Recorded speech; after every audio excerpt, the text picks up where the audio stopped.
this 2nd of August. Thanks for joining us, everybody. The 8th month of 2022. How did that happen? It is another hot day all across the Central Valley. Highs today close to about 102, and then by Thursday we could see highs right around 106. So get ready for a little bit of a warm-up compared to where we've been the last few days.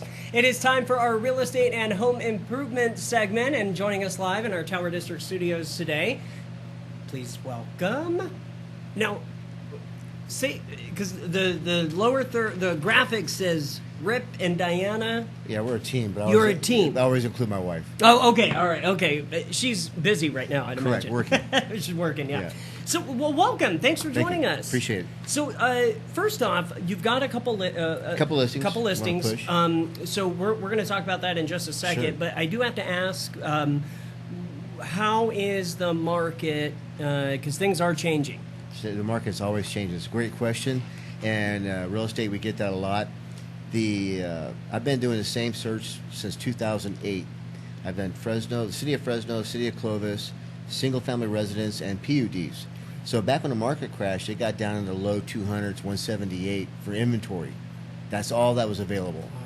Now, about 6 weeks ago, we were down to 230s, 240s, which is not a lot of inventory. That's why you saw the homes being overbid. We had the influx of out-of-area buyers coming in paying cash over and above 30, 40, 50,000 over list price. That's no more, okay, which is good for buyers.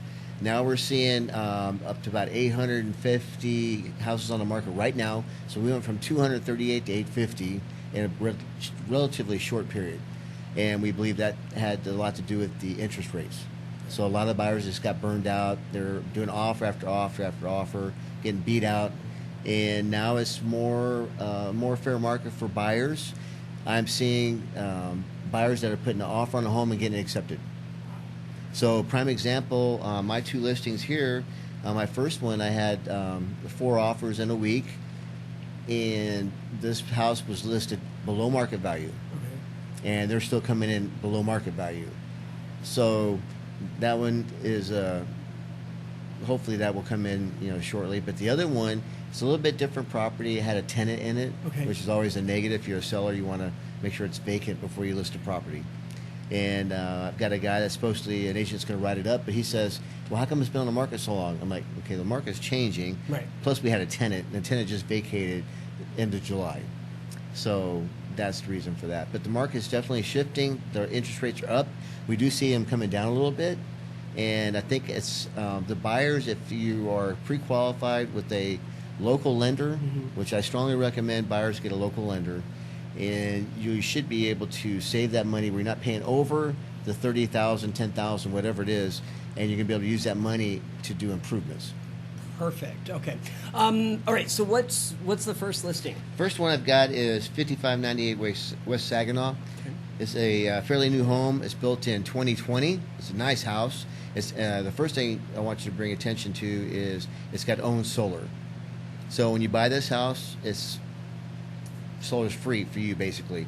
A large backyard, large home, 2-story. Okay. It does have a in-law bedroom and bath by itself downstairs. Interesting. So the backyard is basically a blank canvas that you can do whatever you want, pool, deck, whatever you feel like doing. And it's a large cul-de-sac lot, so it has both sides are pretty large. RV parking might be available if you talk to your neighbor and they move one fence back. The house is in really good condition. You have marble counters in the kitchen, and it's a great move-in home. There's a bachelor in there right now, and he works a lot of hours. He wants to downsize because he's a correctional officer. He travels a lot, and it's a little bit too much for him. So that's listed at $520, and it's like I said, it's 2,400 square feet, and almost an 8,000 square foot lot, and it's only 2 years old. So it's and that solar. I mean, just the savings. It's done. Yeah, he keeps it set at 62 degrees, and he says he doesn't get a power bill. I'm like, okay. Wow. So mind blowing. We'll have to investigate that PG&E bill. Yeah, exactly. Okay, what else do we have? So this one, I didn't bring pictures for this one. It's just a condo / PUD. Okay. over there off of Ashland in the Ashland Palms subdivision or Palm Lakes complex. Okay. That's over off Ashland and Peach by the old Costco. Okay. There's a complex over there. It's a great complex. 2-bedroom, 1.5 bath. It's a 2-story. It's almost 1,000 square feet. That's listed for $195,900. Well, that's a great deal. And that had a tenant in it, and she just vacated.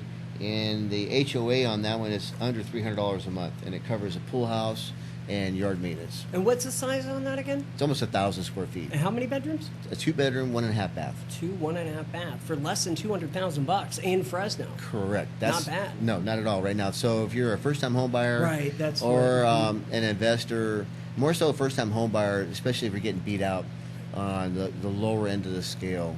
So this is hard because the income for Fresno is still $65,000 a year for a family.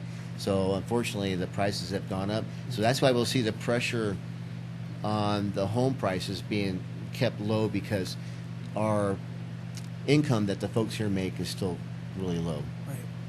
So.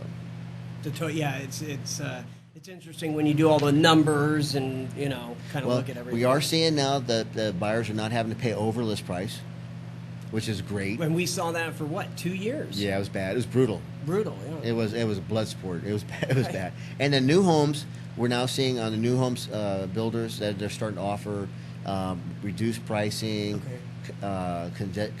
concessions for the buyers, and some other things. So there is some pressure on inventory on their side. So it's going to be good for buyers all around. Sellers, if they want to sell their home, it needs to be in really good shape. You want some updates, and then keep in mind you want to have a realistic price in mind with your real estate agent. Mm-hmm. If you're doing it for sale by owner, I would definitely call a real estate agent because there's some statutory documents in the state of California that you need so you don't get in trouble. So I would definitely call a real estate agent. Phone number and best way to reach out? Cell phone, 559-790-2370. All right, very good. Thank you for joining us. Appreciate it. My pleasure. Thanks for having me. And come on back. It'll be interesting if you come back, like say 6 months from now. Oh, it'll be interesting to see where things are at. The shift. We are in the shift, everybody. Thanks again, brother. Appreciate it. Thank you. All right, I'm Austin Reed. You're watching Central Valley Talk. Thanks for joining us, everybody. We're going to take a quick break, but we'll have much more coming up soon.